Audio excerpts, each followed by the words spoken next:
Start. मुझे इत्र की गंध पसंद नहीं, मुझे शील की गंध, चरित्र की गंध, धर्म की गंध, सबसे अधिक विश्वविद्यालय की सुगंध पसंद है।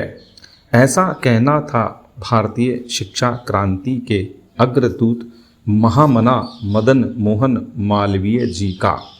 मदन मोहन मालवीय जी उन महान विभूतियों में से एक हैं जिन्होंने राष्ट्र निर्माण का सपना देखा और उसे मूर्त रूप प्रदान किया। बनारस हिंदू विश्वविद्यालय जैसे प्रतिष्ठित शैक्षणिक संस्थान की स्थापना करने वाला यह उदार चित्त महामानव स्वयं में एक संस्था है। निश्चय ही इनके बारे में जानना और समझना अत्यंत आवश्यक है।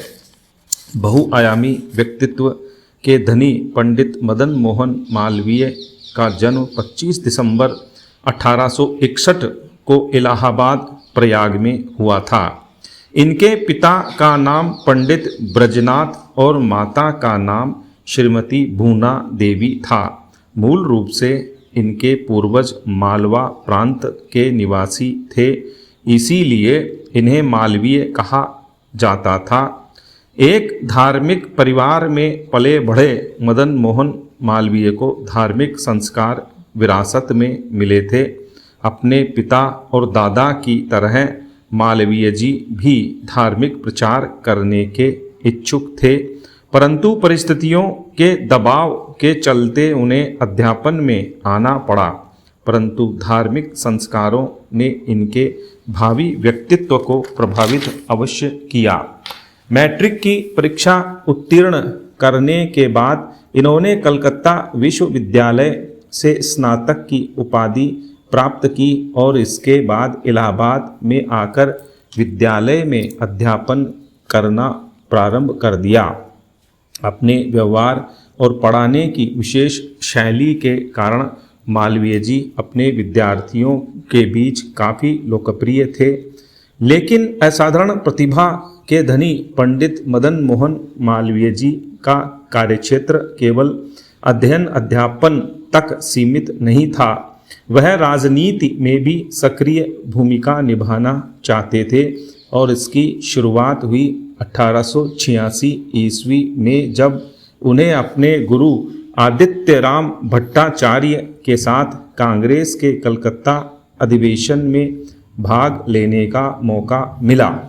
बाद में उन्होंने कांग्रेस में अपनी एक खास जगह बना ली और स्वतंत्रता संग्राम में सक्रिय भूमिका निभाई।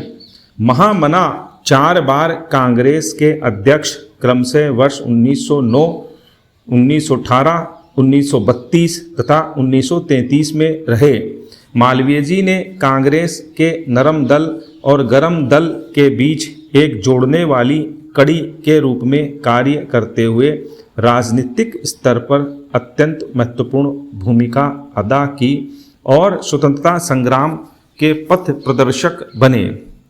महामना मालवीय जी का योगदान केवल अध्यापन और राजनीति तक ही सीमित नहीं है। स्वभाव से शालीन, विनम्र, उदार चित्त और सदा सादा जीवन व्यतीत करने वाले मालवीय जी की पहचान एक सफल शिक्षाविद, पत्रकार, संपादक, समाज सुधारक, वकील और एक कुशल वक्ता की भी है। 1886 ईस्वी में जब उन्होंने कांग्रेस अधिवेशन में भाषण दिया तो काला कांकर के राजा रामपाल सिंह उनसे बहुत प्रभावित हुए और उनसे हिंदुस्तान नामक साप्ताहिक समाचार पत्र का संपादक बनने का अनुरोध किया। मालवीय जी ने संपादक बनने का प्रस्ताव स्वीकार कर हिंदुस्तान को लोकप्रियता के शिखर तक पहुंचाया। तत्कालीन सामाजिक, आर्थिक और राजनीतिक समस्याओं पर उनके द्वारा लिखे गए निर्भीक लेखों और टिप्पणियों को बहुत सराहा जाता था। मालवीय जी ने बाद में इंडियन ओपिनियन, लीडर, मर्यादा, सनातन धर्म, हिंदुस्तान टाइम्स तथा अभ्युदय का संपादन भी किया। इस प्रकार उन्होंने भारतीय पत्रकारिता को नया आयाम प्रदान करते हुए अपना अविस्मरणीय योगदान दिया। भारत को स्वतंत्र कराने एवं स्वतंत्रता प्राप्ति के बाद इसे सुदृढ़ बनाने में अनेक नेताओं और क्रांतिकारियों का योगदान है। इस दृष्टि से स्वतंत्रता सेनानी और स्वतंत्र भारत के प्रथम गृह मंत्री एवं उप प्रधानमंत्री सरदार वल्लभ भाई पटेल का नाम उल्लेखनीय है। भारत के लौह पुरुष के नाम से विख्यात सरदार पटेल आधुनिक भारत के निर्माता हैं। उनके अद्वितीय व्यक्तित्व, नीति, नेतृत्व क्षमता, अदम्य साहस और दूरदर्शिता के कारण उन्हें राष्ट्रीय एकता का बेजोड़ शिल्पी कहा जाता है। पिता श्री झाबेर भाई पटेल और माता श्रीमती लदवा की चौथी संतान के रूप में सरदार वल्लभ भाई पटेल का जन्म 31 अक्टूबर 1875 को गुजरात के करमसद नामक स्थान पर हुआ था। उनके परिवार का व्यवसाय मूल रूप से कृषि था। पटेल भी अपने इस पारिवारिक कार्य में पिता का हाथ बटाते थे। 18 वर्ष की आयु में उनका विवाह झावेरबा नामक कन्या के साथ कर दिया गया। मैट्रिकुलेशन की परीक्षा उत्तीर्ण होने के बाद वे वकालत की पढ़ाई करने के लिए इंग्लैंड चले गए। इंग्लैंड में रहकर उन्होंने लगन पूर्वक पढ़ाई की और 2 वर्ष में परीक्षा उत्तीर्ण कर भारत लौटे। यहाँ आकर पटेल ने अहमदाबाद को अपना व्यावसायिक स्थान चुना और वकालत शुरू कर दी। पटेल शीघ्र ही एक कुशल वकील के रूप में प्रतिस्थापित हो गए।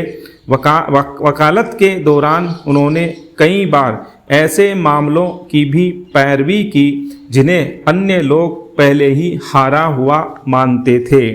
प्रारंभ में गंभीर और शालीन पटेल को अपने उच्च स्तरीय तौर तरीकों और चुस्त अंग्रेजी पहनावे के लिए जाना जाता था।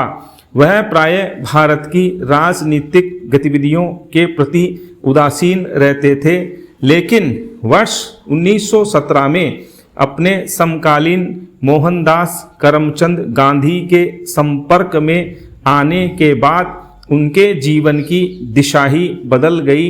उन्होंने गांधी जी के प्रभाव से विदेशी पहनावे को त्याग कर स्वदेशी वस्त्र पहनने आरंभ कर दिए तथा उनके साथ मिलकर ब्रिटिश राज के विरुद्ध कार्य करना प्रारंभ कर दिया।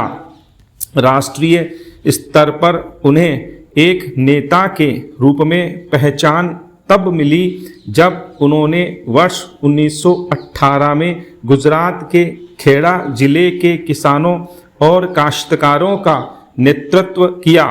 इसी तरह उन्होंने बारदोली आंदोलन का नेतृत्व किया।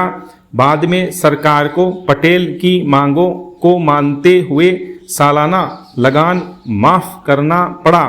उनके नेतृत्व और राजनीतिक दृढ़ता के कारण बारदोली इलाके के लोगों ने उन्हें सरदार कहकर संबोधित किया और इस तरह वह सरदार वल्लभ भाई पटेल के नाम से पुकारे जाने लगे।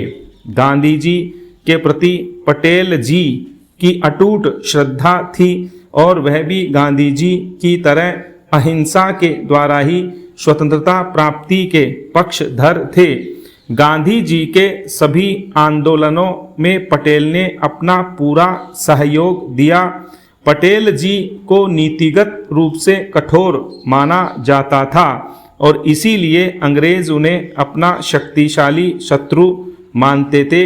स्वतंत्रता संग्राम के दौरान पटेल जी को कई बार जेल भी जाना पड़ा, परंतु इससे उनका उत्साह कभी मंद नहीं पड़ा और जेल से बाहर आने के बाद उन्होंने हर बार दूने उत्साह से ब्रिटिश सरकार को चुनौती दी। 15 अगस्त 1947 को जब देश को आज़ादी मिली तो सरदार पटेल को उनकी क्षमता, साहस और योगदान को देखते हुए स्वतंत्र भारत का प्रथम गृह मंत्री और उप प्रधानमंत्री नियुक्त किया गया। स्टॉप।